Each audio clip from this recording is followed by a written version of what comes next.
So I'm Catherine, and I'm really excited to be here tonight. I think I have one mission in life, really, and that's to build social capital and to awaken in others the power of community. So tonight's theme, the next chapter, what does it mean to me? It means to me a future where individuals wake up feeling good about themselves, excited about the world they live in, proud of who they are, resilient. But to me, this future only happens when we only maximize individual well-being, when people value themselves and each other in an engaged community. So they engage together in a community. And really, this future to me looks like a world without prejudice. Okay, so now that I've said that, I'm actually more excited to share with you something that I'm beyond fascinated about and how I'm going to bring it into my topic tonight. So I am beyond fascinated with large-scale construction of buildings, like condominiums. Don't know how this happened, but about 2 years ago, I would walk past these sites and I'd see pictures like this. Hold on, doesn't work. There we go, perfect. So I'd see a picture like this, or I'd see a construction site like this of a building, and I'd be walking with my wife, Colleen, and I would look at this shell of a 30-story building, and a crane would be on top of the building. So on top of the building is the crane, and I would look up and I wouldn't understand it. I would say, how can they get the crane? How did they get the crane on? I don't understand it. So Colleen, my wife, would look at me and go, I don't know, Kath. I don't know, Kath. And then I'd ask another question, and I would say, but how did they do this? And she would say, I don't know, Kath. And then finally it became, I don't know, Kath. Why don't you become a structural engineer? And then I would think about it because I love challenges. And then I would say, my math skills are not very good. I'd probably need a lot of help from you, Garo, with that one. So I would say, no, I can't really do that. But I was still so fascinated by it. And recently, we've been living in an apartment building, and our balcony faced a construction site. Like from here to the back of the wall, a huge condominium being built. And I'm probably the only person in this room who would be excited about living opposite a construction site. All right, I see nods. But I really was. And Colleen would often work from home. And so I would come home and I would say, of course, how was your day? And then I would go, so what'd they do? And Colleen, bless her, knew I loved this so much. And she would go, well, okay, you know those things they put on a week ago, those big bolty things? Well, today there was a guy in a hoist and he was hanging on it and hanging this thing off it, and then they like craned this thing up and they're on their walkie-talkies and they put this window thing in, and I'd be looking at her as if this made all the sense in the world. And then I'd always say, but how did they do that? And she would look at me and go, oh. So finally, she figured it out. And she would say, I don't know, Kath, why don't you read this book? And she bought me this book, no joke, Heights, Anatomy of a Skyscraper. And let me tell you, I am so excited about this book because I have learned so much about large-scale construction of buildings. So I've learned about, I'm serious, I've learned about, this will make sense in a second. I've learned about the structures, how earthquakes, sheeting and bracing, who knew? I learned about a wall, a diaphragm wall that goes down below if it's close to a river, like how far it should go. I have learned about so much. So why am I fascinated with this? Why am I fascinated with buildings that start from plans and then go to a dugout site and then to a fully functioning living community? So let's see if we can bring it together. I'm fascinated with it because I want to use it, the construction of a building, as a metaphor for communities in order to understand the theory of emergence. So, wrong way. Here we go. So there's our building. Emergence. So emergence is really the formation or existence of collective behaviors, or what parts of a system do together that they wouldn't do on their own. So let's think of a building, right? Let's think of parts of a building. We could have nails, say. We could have steel. What else do we have? Bolts, bricks, hinges, and so forth. So all those parts of the building are individual. They're their own unique properties.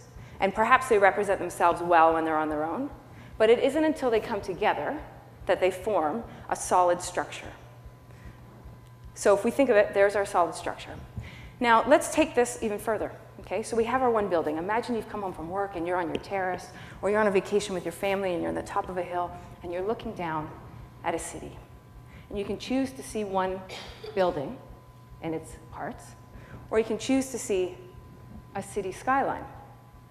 Now, to me, if you take in on a nice, beautiful sunset, sort of the city skyline, and you look at the individual buildings coming together as a community, to me, there seems to be more meaning in that more value added.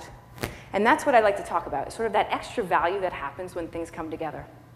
So now let's take this idea of a city and use it as a representation for communities to understand what social capital is and what we mean by building it. So social capital, I like to call it that extra stuff that happens when things come together.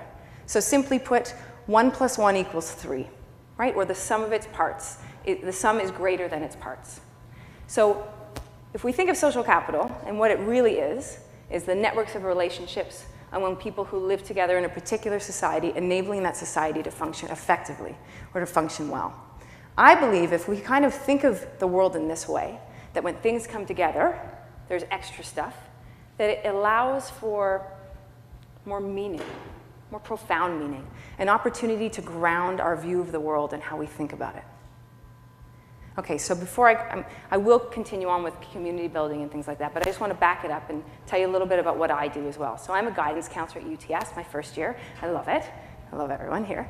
But I also do something else. I also have a private practice as a life coach, and I work with adults and youth. And my main goal with that is working one-on-one or in small groups with individuals and helping them increase their personal resilience. So some things we do are we avoid the book of hindsight. We all have that, right? Where we look in the past and go, what if I did this? What if I did that? Or I shouldn't have done this. So we try to avoid that book. And instead we look in the past for examples of strengths that we use to overcome an adversity or an obstacle. And then we employ it in the present day to overcome a new obstacle. So it's very solution-focused, right? It's about how can we learn from what we did in the past to overcome things, to move forward in the future.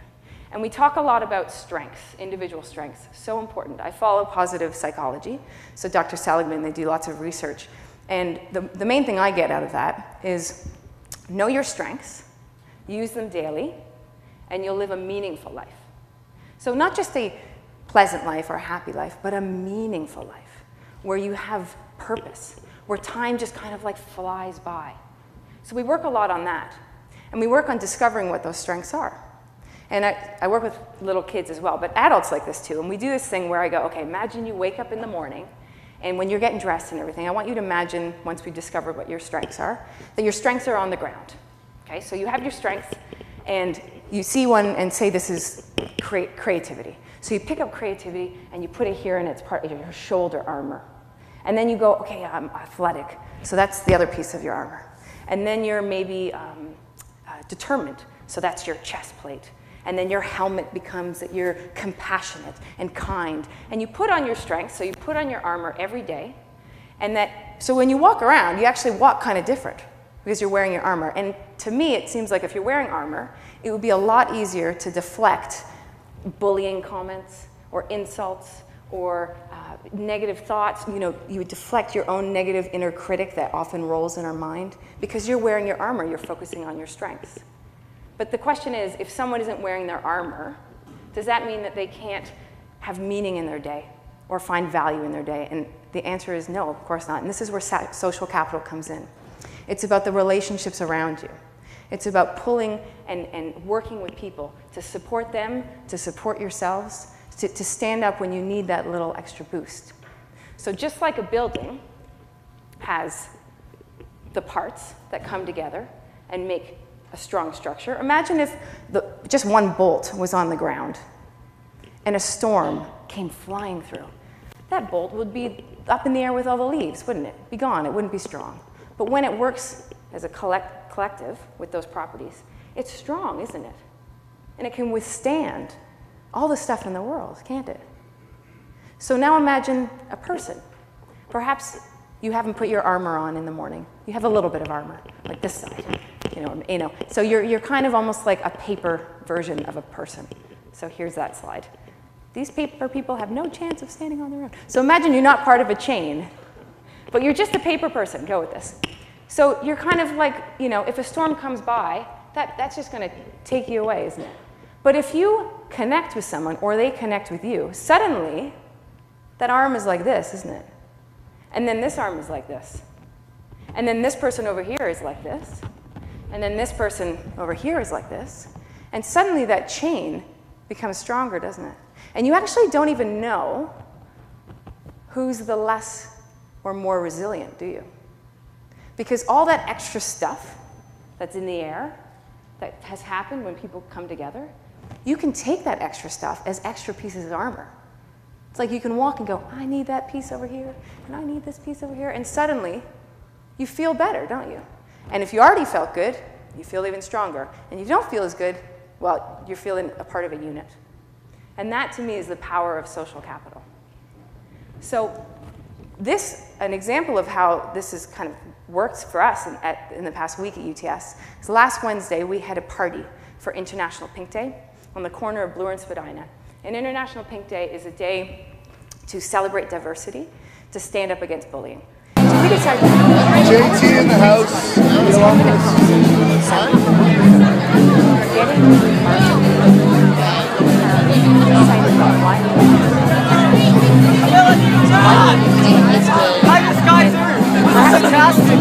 For someone who is going to be on the other side of the street, walking past and seeing us as a community, holding up signs, having fun, hugging each other, honking for support.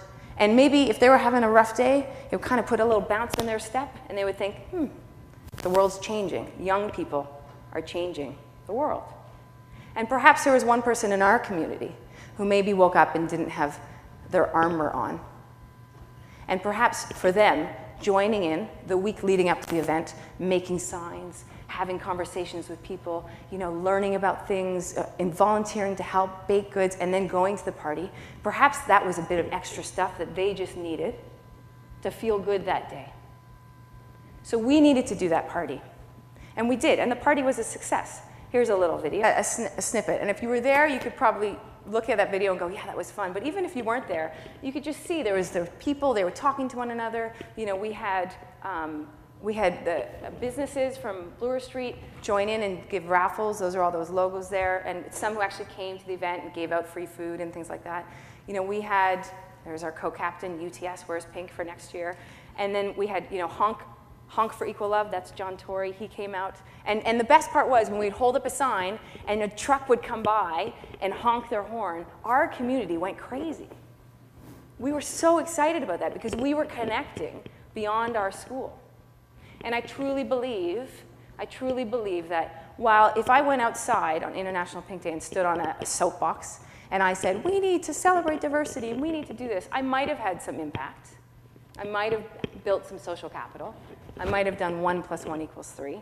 But what we had, I believe, is 1 + 1 = 3, + 1 = 5, + 1 = 7, + 1 = 9, and so on. So we had exponential impact.